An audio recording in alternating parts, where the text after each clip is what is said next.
नमस्कार, स्वागत है आपका हमारे चैनल हर हर महादेव में। अगर चैनल पर नए हैं तो चैनल को सब्सक्राइब करके वीडियो को लाइक और शेयर जरूर करें, धन्यवाद। आइए शुरू करते हैं गणेश जी कहानी। एक बार महादेव जी पार्वती सहित नर्मदा के तट पर गए। वहां एक सुंदर स्थान पर पार्वती जी ने महादेव जी के साथ चौपड़ खेलने की इच्छा व्यक्त की। तब शिव जी ने कहा, हमारी हार जीत का साक्षी कौन होगा। पार्वती ने तत्काल वहां की घास के तिनके बटोरकर एक पुतला बनाया और उसमें प्राण प्रतिष्ठा करके उससे कहा, बेटा, हम चौपड़ खेलना चाहते हैं, किंतु यहाँ हार जीत का साक्षी कोई नहीं है। अतः खेल के अंत में तुम हमारी हार जीत के साक्षी होकर बताना कि हम में से कौन जीता, कौन हारा। खेल आरंभ हुआ। दैवयोग से तीनों बार पार्वती जी ही जीती। जब अंत में बालक से हार जीत का निर्णय कराया गया तो उसने महादेव जी को विजयी बताया।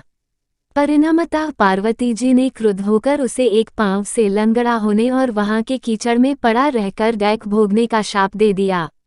बालक ने विनम्रतापूर्वक कहा, माँ, मुझसे अज्ञानवश ऐसा हो गया है। मैंने किसी कुटिलता या द्वेष के कारण ऐसा नहीं किया। मुझे क्षमा करें तथा शाप से मुक्ति का उपाय बताएं। तब ममतारूपी माँ को उस पर दया आ गई और वे बोली, यहाँ नाग कन्याएं गणेश पूजन करने आएंगी। उनके उपदेश से तुम गणेश व्रत करके मुझे प्राप्त करोगे। इतना कहकर वे कैलाश पर्वत चली गईं। एक वर्ष बाद वहां श्रावण में नाग कन्याएं गणेश पूजन के लिए आईं। नाग कन्याओं ने गणेश व्रत करके उस बालक को भी व्रत की विधि बताई। तत्पश्चात बालक ने 12 दिन तक श्री गणेश जी का व्रत किया।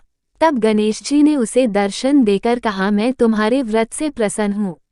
मनोवांछित वर मांगो। बालक बोला, भगवान, मेरे पांव में इतनी शक्ति दे दो कि मैं कैलाश पर्वत पर अपने माता पिता के पास पहुँच सकूं और वे मुझ पर प्रसन्न हो जाएं।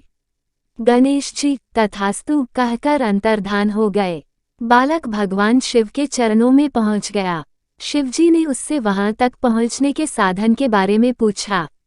तब बालक ने सारी कथा शिवजी को सुना दी। उधर उसी दिन से अप्रसन्न होकर पार्वती शिवजी से भी विमुख हो गई थीं।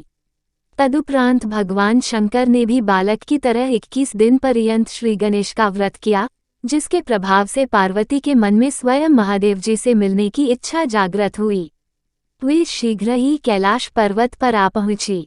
वहां पहुंचकर पार्वती जी ने शिवजी से पूछा, भगवान, आपने ऐसा कौन सा उपाय किया जिसके फलस्वरूप मैं आपके पास भागी भागी आ गई हूँ। शिवजी ने गणेश व्रत का इतिहास उनसे कह दिया।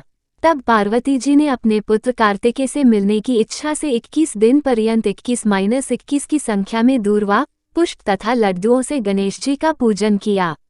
21वें दिन कार्तिकेय स्वयं ही पार्वती जी से आ मिले।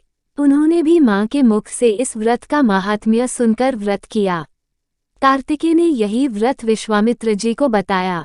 विश्वामित्र जी ने व्रत करके गणेश जी से जन्म से मुक्त होकर ब्रह्मा ऋषि होने का वर मांगा। गणेश जी ने उनकी मनोकामना पूर्ण की। ऐसे हैं श्री गणेश जी, जो सबकी कामनाएं पूर्ण करते हैं।